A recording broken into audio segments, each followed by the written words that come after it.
Let us now learn how to use the scale and the trim tools. Okay, so we have here two concentric circles, one with a radius of 100 and one with a radius of about 65.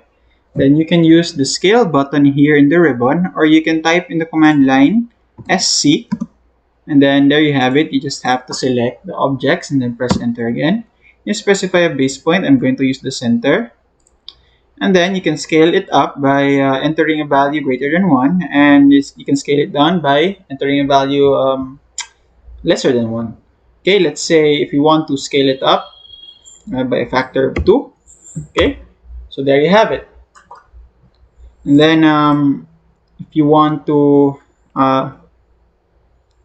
scale it down, C, do it again. Let's say 0 0.5, about half.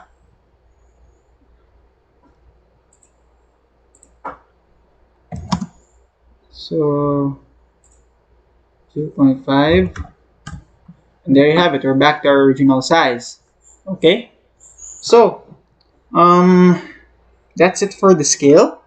For scaling, so it's pretty simple tool to use. You just have to input the value, the scale factor that you want to use.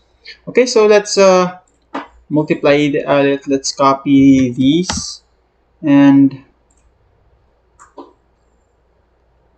preparation for the trim method that we're going to. Okay, so let's practice again the scaling. Okay, so let's scale it down to about 0.8.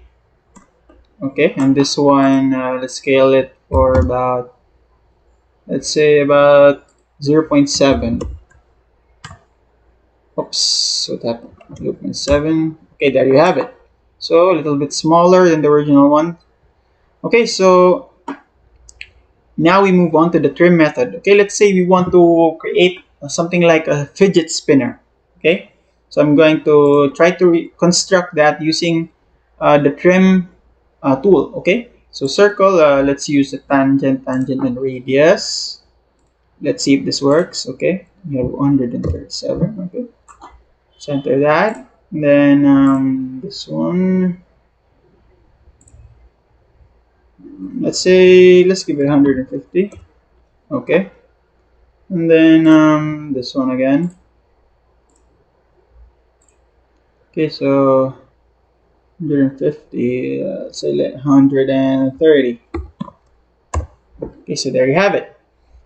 Okay, so the trim method, from the name itself, trim, is used to cut away a part of a certain object. Okay, so it depends on the endpoints of that particular section of the object. Okay, so I will demonstrate it.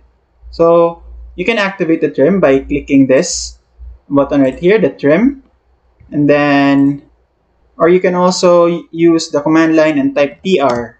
Okay, there you have it. So as you can see, after activating the trim function, if you go here in this circle, it will automatically dim the part that it will trim. Okay, so that is because of this intersections right here, these tangent intersections. Okay, let's say I'm going to create a line here.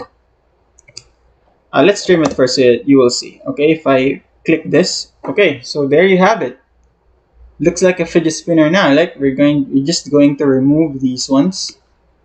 Okay, so let's Control Z first. Let's create a line here, intersecting right there. So what do you think will happen to the trim?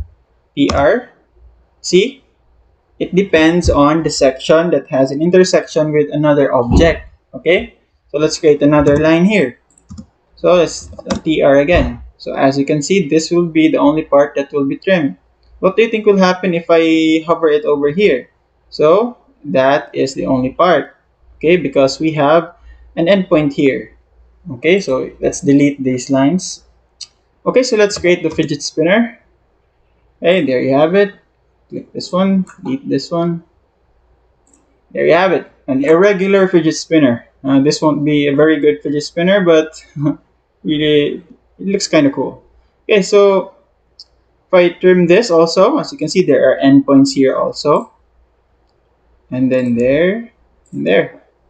Okay, so looks pretty cool.